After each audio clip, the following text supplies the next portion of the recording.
Hello guys, in today's video I will be showing you how to fix Google Earth isn't responding problem. So the answer is easy, just go to the settings and then scroll down to the apps section and then go to the search and search Google Earth and then go to the storage, and here you will find this clear cache option. Click on it.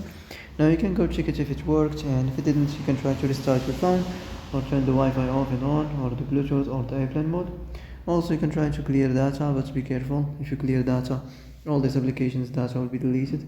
This includes all files, the settings, the accounts, the databases, etc.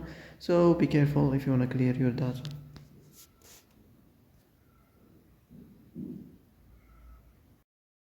And that's it for today's video. I hope this is the answer you've been looking for.